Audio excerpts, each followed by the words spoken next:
कैसे हैं आप बेटा? वर्क और एनर्जी पढ़ रहे थे और लास्ट में हमने काइनेटिक एनर्जी पढ़ लिया था। Linear momentum and kinetic energy में रिलेशन हम लोगों ने किया था। अब हम बेटा पोटेंशियल एनर्जी पे आएंगे। तो देखिएगा, पोटेंशियल एनर्जी आमतौर पर यू से डिनोट करते हैं पोटेंशियल एनर्जी। देखो पोटेंशियल एनर्जी है क्या? जैसे kinetic energy due to the motion होता है। जैसे ये पार्टिकल अगर कुछ गति से चल रहा है तो half m v square is the kinetic energy.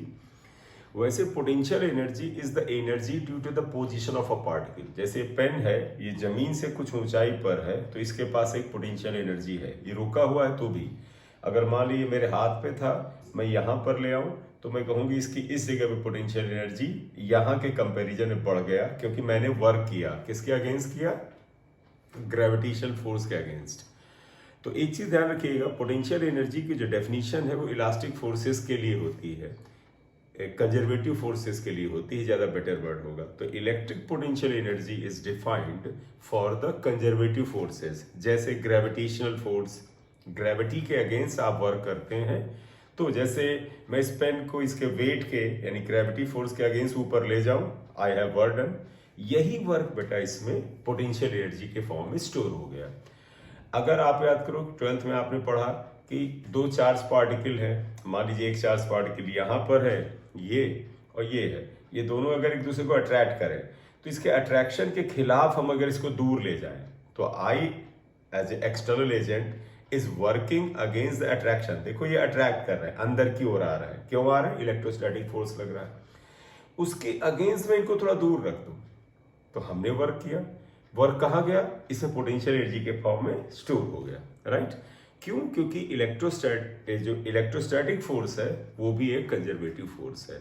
इसी तरह से अगर आप एक स्प्रिंग लेते हैं, बेटा आप एक स्प्रिंग को होल्ड करो और उसको खींचो, उसकी लंबाई को बढ़ा दो, ताकत लगानी पड़ेगी, मुझे वर्क करना पड़ेगा।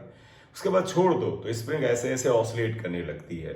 यानी मैंने जो वर्क किया था वो स्प्रिंग में उसके ऑसिलेशन के फॉर्म में पोटेंशियल एनर्जी के फॉर्म में आया। तो यहाँ पर जो स्प्रिंग में जो एनर्जी होती है इसे इलास्टिक पोटेंशियल एनर्जी कहते हैं और फोर्स को इलास्टिक फोर्स कहते हैं। तो I mean to say whenever the term potential energy comes it is defined due to the conservative forces. यानी अगर कंजर्वेटिव फोर्स के अगेंस्ट वर्क किया जा रहा है तो फिर वो पोटेंशियल एनर्जी के फॉर्म में स्टोर होता है। वो फोर्सेस जो नॉन कंजर्वेटिव है यानी जिनमें एनर्जी का नुकसान होता है वहां पर पोटेंशियल एनर्जी नहीं होता है। कंजर्वेटिव नॉन कंजर्वेटिव फोर्स इसके तुरंत बाद लाएंगे, वहां पर उसका आप डिफरेंस समझ लेंगे। क्लियर? तो अब हुआ कि चलिए भाई हमें डिफाइन करना है व्हाट इज पोटेंशियल एनर्जी। आपको पता है इस यूनिवर्स में हर पार्टिकल की अपनी पोजीशन और अपनी कॉन्फ़िगरेशन। कॉन्फ़िगरेशन का मतलब बेटा इसके अंदर मॉलिक्यूल्स हैं, एटम्स हैं, उसके अंदर इलेक्ट्रॉन है। तो मॉलिक्यूल्स एटम भी एक स्थिति में अरेंज है। आपको पता है अगर हम उनको दूर लाएं तो उनके attraction, intermolecular force of attraction के अगेंस्ट वर्क करना पड़ता है। जब कोई चीज अपने मॉलिक्यूलर अरेंजमेंट में अरेंज्ड है तो उनमें जो फोर्स लगता है उसे हम आमतौर पर इंटरमॉलिक्यूलर फोर्स या इंटर एटॉमिक फोर्स कहते हैं। उसकी वजह से जो उसमें एनर्जी होती है वो उसकी वजह से जो एनर्जी होती है उसे हम पोटेंशियल एनर्जी कहते हैं। तो एटम मॉलिक्यूल का इसके अंदर या किसी पार्टिकल के अंदर अरेंजमेंट जो होता है इसे हम कॉन्फ़िगरेशन कहते हैं। तो हम क्या कह सकते हैं, जैसे ये पेन है, ये इस स्थिति में है तो इसकी अलग पोटेंशियल एनर्जी है। मान ली जमीन से हाइट h है तो mgh है। अगर ये इस स्थिति में है तो अलग पोटेंशियल एनर्जी है। यानी कि किसी भी बॉडी की उसकी स्थिति के अनुसार पोटेंशियल एनर्जी होती है, या जो एनर्जी होती है उसे हम पोटेंशियल एनर्जी कहते हैं। तो ये पेन यहाँ पर है, whatever energy it has that is called potential energy. ये यहाँ पर है, whatever energy it has that is called potential energy. तो if we have to define what is the potential energy then we can say that energy due to position और configuration. Configuration बेटा वही जो मैंने बोला था, molecular arrangement है, या स्प्रिंग का केस ले लो।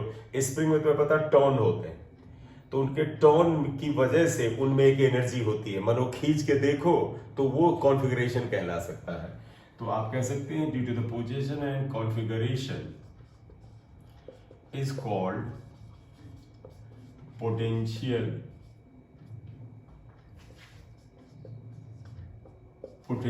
एनर्जी, हम इसे पोटेंशियल एनर्जी यू कहते हैं, राइट।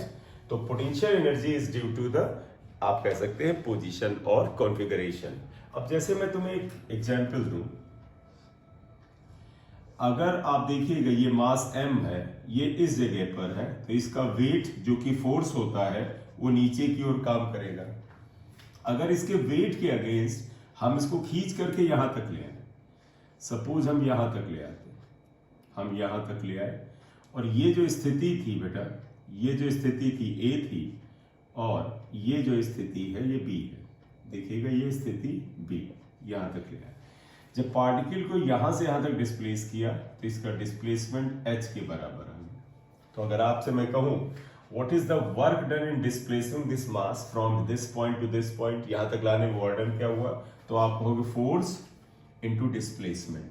तो यहां पर अगर मैं तुमसे कहूं work done in moving mass m from A to B, A से B तक हमने डिस्प्लेस किया, और कितने से, by h, then work done by h is, अगर आप लिखे तो देखिए क्या आएगा, वर्क डन इक्वल टू, तुम्हें पता है, F डॉट ds होता है, ये मैंने बेसिक फॉर्मूला लिखा। F के देखिएगा बेटा नीचे की तरफ है, चलिए पहले इसको मैं कर दे, तुम्हें पता है F और ds के बीच में अगर एंगल थीटा हो तो ये होता है F ds cos थीटा। अब आप ध्यान रखिएगा, F की जगह आप लिख दो mg because force is weight, ds की जगह आप लिख दो डिस्प्लेसमेंट, ये हुआ, तो आप लिख दोगे h, और cos थीटा बेटा आप ध्यान दीजिएगा, फोर्स नीचे की ओर, डिस्प्लेसमेंट ऊपर की ओर, तो एंगल जो इसमें लगता है that is equal to 180 degree, 180 degree आता है, तो that is equal to cos 180 degree, याद है। तो ये जो वर्क डन आ गया यहाँ पर, ये अगर आप देखिए क्या हो जाएगा, W equal to minus mgh, minus sign बता रहा है कि this potential energy is obtained against the gravitational force, gravitational force के अगेंस्ट आया। तो जब आप यहां से यहां तक पार्टिकल को ले गए तो इतना वर्क डन हुआ, लॉजिक के अनुसार, मतलब this is the work done against the gravitational force. अब एक बात यह है कि इस फोर्स के अगेंस्ट वर्क करने के लिए एक्सटर्नल एजेंट ऊपर की ओर एक फोर्स लगाएगा F एक्सटर्नल।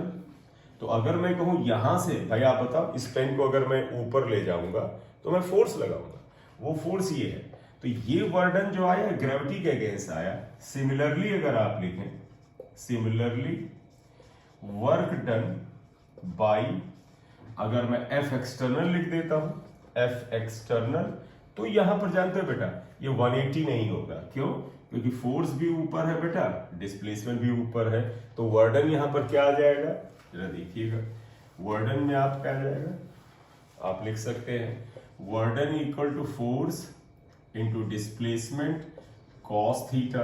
देखिएगा फोर्स क्या है, आप इसे लिख सकते हैं, वो बात अलग है कि ये फोर्स इसके बराबर होगा, क्योंकि जब बॉडी को ऊपर की ओर ले जाएंगे तो उसका डिस्प्लेसमेंट एक्सेलरेशन 0 होना चाहिए, यानी बॉडी ऊपर की तरफ बगैर स्पीड में चेंज, इवन हम कहेंगे कि बगैर स्पीड के भी चलना चाहिए। लॉजिक पूरा बेटा ये है कि जब बॉडी को यहां से यहां तक ले जाते हैं तो इमीडिएटली पूरा डिस्प्लेसन नहीं कराते हैं, पहले यहां से थोड़ा सा डिस्प्लेसमेंट, जैसे ये कराया, फिर थोड़ा कराया, फिर थोड़ा डिस्प्लेस कराया, फिर कराया, और ये छोटे छोटे डिस्प्लेसमेंट जो वर्क डन आता है उसको जोड़ करके ये निकाला जाता है। अदरवाइज आपके मन में एक बात आएगी कि जब आप बॉडी को यहां से यहां तक ले गए तो उसमें थोड़ी सी गति भी तो थी, स्पीड भी तो था, तब तो काइनेटिक एनर्जी होगा, हम उसकी चर्चा तो कर ही नहीं रहे हैं। तो ध्यान रखना, एक्चुअल में हम बोल देते हैं कि बॉडी को यहां से यहां तक डिस्प्लेस कराया गया है, लेकिन ये सडनली नहीं कराया जाता है, एक शॉट में नहीं कराया जाता है। Actually it is taken from here to here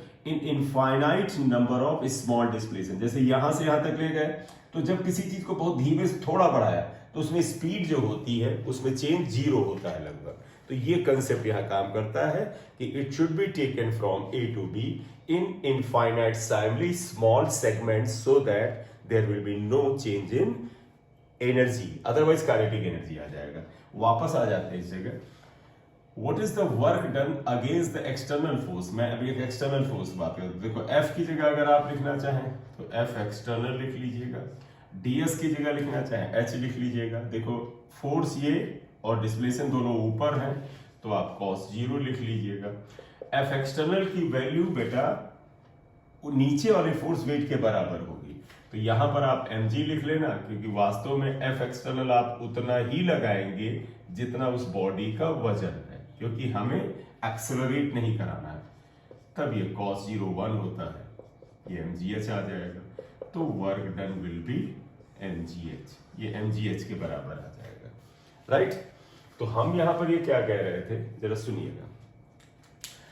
अगर तुम कहो सर ये और ये आंसर में फर्क क्या है, फर्क ये है पहला आंसर और ये दूसरा answer. This is the work done by this external agent, ये एक्सटर्नल एजेंट के द्वारा किया गया वर्क है, इसलिए प्लस आया है। No doubt this external agent is working against the gravity, mg के अगेंस्ट काम कर रहा है। अगर ये हमने निकाला था तो हमने एंगल 180 लिखा था, तो आप क्या कह सकते थे, work done by gravity force. आप ये कह सकते थे क्यों, क्योंकि gravity is downward, displacement upward, या थोड़ा सा आप बेहतर वर्ड बोले, work done against the gravity force, gravity force was downward and you are working in upward direction. तो अगर mg के अगेंस्ट आए तो माइनस आएगा, मैग्नीट्यूड दोनों का सेम होता है। लॉजिक पे वापस आइएगा, जब बॉडी को यहां से यहां तक एक एक्सटर्नल फोर्स के मदद से आप ले गए यहां तक, तो इतना वर्क किया, यही वर्क बॉडी की यहां से यहां तक ले जाने में पोटेंशियल एनर्जी को क्या करेगा, बढ़ा देगा। ध्यान रखिएगा, किसी भी बॉडी की इस दुनिया में, इस यूनिवर्स में एब्सोल्यूट पोटेंशियल एनर्जी नहीं निकाली जा सकती। जैसे ये पेन है, मैं यहां से उठा करके अगर यहां ले जाऊं तो मैं कहूंगा पोटेंशियल एनर्जी mgh है, क्योंकि ये हाइट h चेंज आया, तो इसका मतलब मैंने इमीडिएटली इस जगह पर पोटेंशियल एनर्जी को जीरो मान लिया था। लेकिन हकीकत में देखो, क्या यहाँ पर पोटेंशियल एनर्जी जीरो है? नहीं है, क्योंकि ये हाथ भी जमीन से कुछ ऊंचाई पर है, और ये जो जमीन भी है वो भी हम देखें तो सड़क से कुछ ऊंचाई पर है। हम अगर 1 मंजिला 2 मंजिला बिल्डिंग में हैं, तो हम इस जगह से जब इस पेन को यहाँ ले जाते हैं, हम कहते हैं पोटेंशियल एनर्जी इसकी mgh हो गई, तो असल में हम इस जगह पर पोटेंशियल एनर्जी नहीं निकालते हैं। हम इस लेवल की तुलना में यहां तक लाने में पोटेंशियल एनर्जी में होने वाले चेंज को निकालते हैं। तो एक पॉइंट क्या आया, एब्सोल्यूट वैल्यू ऑफ, मतलब what is the value of potential energy at any point, आप नहीं निकाल सकते। Absolute value of potential energy आप किसी पॉइंट पे नहीं जानते हैं, हम हमेशा पोटेंशियल एनर्जी में चेंज बताते हैं। जैसे ये पार्टिकल ए से बी तक गया, तो ये वर्क डन जो होगा वो पोटेंशियल एनर्जी के फॉर्म में स्टोर होगा। ये यहां से यहां तक ले जाने में पोटेंशियल एनर्जी में होने वाला इंक्रीज है, चेंज है, वैल्यू नहीं है। क्योंकि यहां पर पोटेंशियल एनर्जी की क्या वैल्यू होगी, value of potential energy here plus increase in potential energy up to this. तो आप एब्सोल्यूट वैल्यू नहीं निकालते हैं। क्लियर? तो जब हम बात करते हैं कि पोटेंशियल एनर्जी, ध्यान रखिएगा हमेशा हम लोग एक कंसेप्ट लेके चलते हैं, एक फ्रेम ऑफ रेफरेंस मानते हैं, और फ्रेम ऑफ रेफरेंस बड़ा सिंपल सा मानते हैं। क्या? जो लोअर पॉइंट होता है हम वहां पर पोटेंशियल एनर्जी को अपने आप जीरो मान लेते हैं। बताओ, यहां अगर पोटेंशियल एनर्जी जीरो है तो इस जगह क्या है, mgh है, ठीक। यहां जीरो तो यहां mgh है। क्लियर? तो आप लिखोगे which is stored as gravitational potential energy, चाहे लिख दो gravitational potential energy।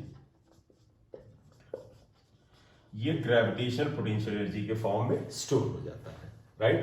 Therefore potential energy U equal to mgh आ गया, ये mgh पोटेंशियल एनर्जी आ गया। नो डाउट ये ग्रेविटेशनल पोटेंशियल एनर्जी है, mg is a conservative force, gravitational force conservative होता है, ये आया।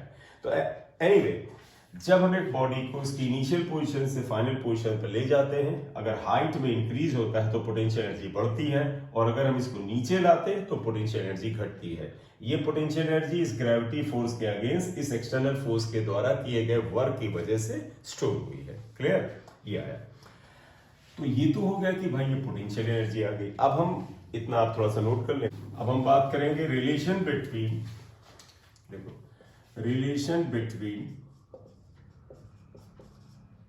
Potential energy U and conservative force, क्योंकि फोर्स यहां पर जो एफ है वो कंजर्वेटिव है, फोर्स हम एफ से लिख रहे हैं, ये कंजर्वेटिव फोर्स है। क्लियर? तो एक काम करिएगा बेटा, आप जरा सा देखिएगा, ग्रेविटेशन फोर्स ही को पकड़ लेते हैं। देखो ग्रेविटेशन फोर्स, क्योंकि कंजर्वेटिव फोर्स देखो बॉडी यहां पर है, इसका ग्रेविटेशन फोर्स mg है यार, आप इसको यहां से यहां तक ले गए और अब अपनी सुविधा के लिए समझिएगा, इस पॉइंट को B मान लेते हैं, इसको A मान लेते हैं, यहां से यहां के डिस्प्लेसमेंट को हम छोटा मान ले रहे हैं। ध्यान रखिएगा ये डिस्प्लेसमेंट छोटा है, तुम कहोगे सर वो तो बड़ा दिखा रहे हैं, क्लैरिटी ऑफ डायग्राम क्लियर लगे इसलिए। तो ध्यान रखिएगा जब बॉडी को यहां से यहां तक इस फोर्स के खिलाफ ले गए तो डिस्प्लेसमेंट को मैं dr ले रहा हूं। Clear?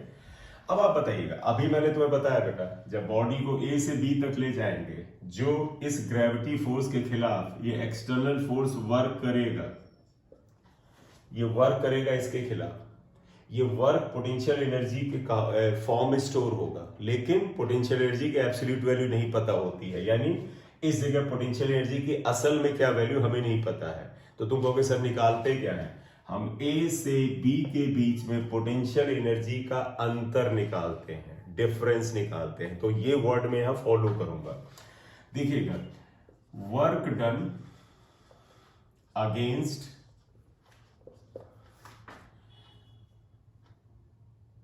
F equal to mg from A to B is stored as increase in potential energy. बात समझिएगा, mg के अगेंस्ट यहां से यहां तक ले जाने में जो वर्डन होगा वो किस फॉर्म में एक्सप्लोर होगा, इंक्रीज इन पोटेंशियल एनर्जी। और इस इंक्रीज को अगर हम ऐसा करते हैं, ये जो डिस्प्लेसमेंट दिया बेटा शुरुआत में से डेल्टा आर लिख लेते हैं, ठीक है, इंक्रीज डेल्टा यू। तो आप देयरफॉर बताइएगा इंक्रीज इन पोटेंशियल एनर्जी यहां से यहां तक ले जाने में क्या होगा, that would be equal to work done against, देखिएगा work done against conservative force. अब ध्यान रखिएगा कंजर्वेटिव फोर्स F लेंगे, mg नहीं लाएंगे, क्योंकि आप ये F जो होगा हर कंजर्वेटिव फोर्स को रिप्रेजेंट करेगा, वो चाहे इलेक्ट्रोस्टैटिक फोर्स हो चाहे इलास्टिक फोर्स होगा। कंजर्वेटिव फोर्स F ये आया। अब आप बताइएगा ये जो इंक्रीज इन पोटेंशियल एनर्जी है, work done against conservative force, देखो कंजर्वेटिव फोर्स अगर इधर है, आप ले ऊपर जा रहे हैं, एंगल ये 180 डिग्री है, तो बताइएगा वर्डन इक्वल टू क्या है, F इंटू डिस्प्लेसमेंट क्या है, dr या डेल्टा आर। आप डॉट प्रोडक्ट लगाइए, हटाएं अगर, तो F डेल्टा आर कॉस 180 आएगा। 180 देखो ये एंगल, राइट, तो डेल्टा यू इक्वल टू देखो F डेल्टा आर -1 कॉस 180 -1।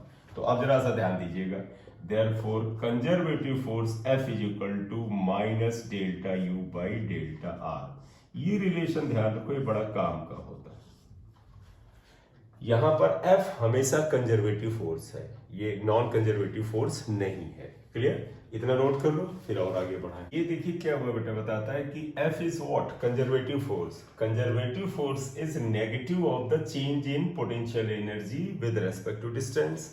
अब अगर हम इस इक्वेशन को आगे ले जाएं और यहां पर हम बात करें delta U by delta r क्या है, आप देखिएगा बेटा, डेल्टा यू मतलब change in potential energy, delta r का मतलब विद रेस्पेक्ट टू डिस्टेंस या परपेंडिकुलर डिस्टेंस, या बेटर वर्ड होगा डिस्प्लेसमेंट। तो change in potential energy with respect to perpendicular distance आपको पहले भी कई बार डिस्कशन में आ चुका होगा, नहीं आया है तो अब ध्यान दे दीजिए। क्या? चेंज इन एनी क्वांटिटी, कोई फिजिकल क्वांटिटी में चेंज दूरी के साथ जो होता है उसे ग्रेडियंट कहते हैं। अब जैसे दूरी के साथ पोटेंशियल एनर्जी चेंज हो रहा है तो पोटेंशियल एनर्जी ग्रेडियंट कहेंगे, या ग्रेडियंट ऑफ पोटेंशियल एनर्जी। तो वही लिखा है बेटा, देखिएगा delta U by delta R यानी change in potential energy with respect to perpendicular distance is called gradient of potential energy. इसका मतलब ये इक्वेशन स्टार को आप क्या लिख सकते हैं, therefore equation star can be written as conservative force conservative force क्योंकि आपको पता है ये कंजर्वेटिव फोर्स होता है, is equal to the negative of gradient of potential energy. ये negative of gradient of potential energy के बराबर होता है। कई बार आपको ऐसे रिलेशन दे करके आपसे चीजें पूछी जाती हैं कि बताइए which of the following is correct for the potential energy and conservative force. Clear. अब आप अगर ये कहें कि देखो हम चाहे देखिए अगले हिस्से में जाए, since F equal to d U by d r है, अब देखिएगा, या delta U by delta r है।